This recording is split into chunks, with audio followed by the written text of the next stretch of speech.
আমাদের সম্পর্কে এটা আমাদের কমন বক্তব্য থাকবে। এটা 1960 সালের আইন 9 সালে পয়লা জানুয়ারি থেকে কার্যকরী। 29টা ধারা, একটা তফসিল, 183টা অনুচ্ছেদ আছে। এটা পদ্ধতি এবং একটা স্বয়ংসম্পূর্ণ আইন। তাহলে তো আমাদের কি স্বয়ংসম্পূর্ণ আইন, তো আমাদের কি ধরনের আইন? পদ্ধতিগত আইন। এটা প্রসিডিউর বলে দেয়।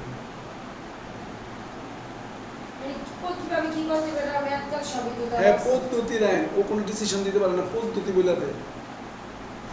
দুইটা ধারা একটু ব্যতিক্রম আছে, এটা আমরা পড়বো পরে। তাহলে তামাদির মেয়াদ অতিক্রান্ত আর ফলাফল কি?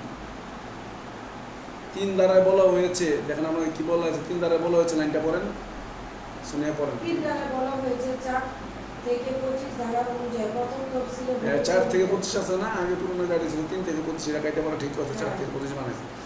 4 থেকে 25 ধারা অনুযায়ী প্রথম তফসিলে যে টাইমিং এর কথা বলা আছে, ওই টাইম অতিক্রান্ত হওয়ার পরে তারপর কি আছে? দায়েরকৃত তো আছে, তো লেখা আছে না, লেখা আছে দায়েরকৃত, ঠিক আছে, লেখা আছে তো হবে না দায়েরকৃত।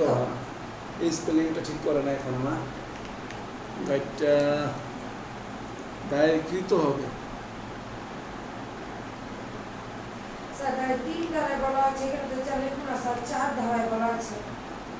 3 ধারায় বলা হয়েছে যে 4 থেকে 25 ধারা সহ প্রথম তফসিলের মধ্যে যে মেয়াদগুলি আছে, এগুলি যদি পার হইয়া যায়, তাহলে অপরপক্ষ যদি আপত্তি নাও করে,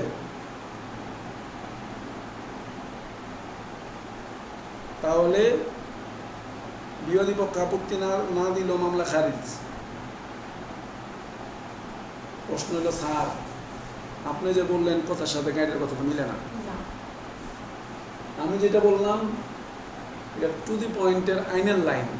ওখানে বলা আছে অত্র আইনের 4 থেকে 25 ধারা এবং প্রথম তফসিল সহ প্রথম তফসিলতে উত্তীর্ণ মেয়াদের সময়কাল আছে, ওই মেয়াদকাল অতিক্রান্ত হয়ে যাওয়ার পরে এই মামলা অপরপক্ষ যদি আপত্তি দিয়ে আদালতকে নাও জানায়, তথাপি খারিজ হয়ে যাবে, নেওয়া শেষ হয়ে যাবে। এখানে যে লাইনগুলি কথাগুলি বলছে না, এগুলি মেন বইয়ে নাই,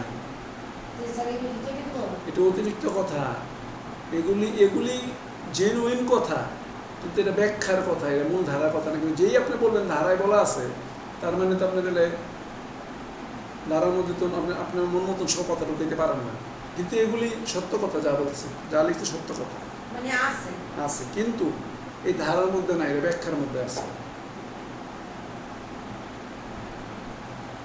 মেন কথা হচ্ছে মামলা দায়েরের যে 4 থেকে 25 ধারা আর এখন তফসিলে যে মামলার সময়সীমা, আপিলের সময়সীমা, দরখাস্তের সময়সীমা, এগুলো যদি পার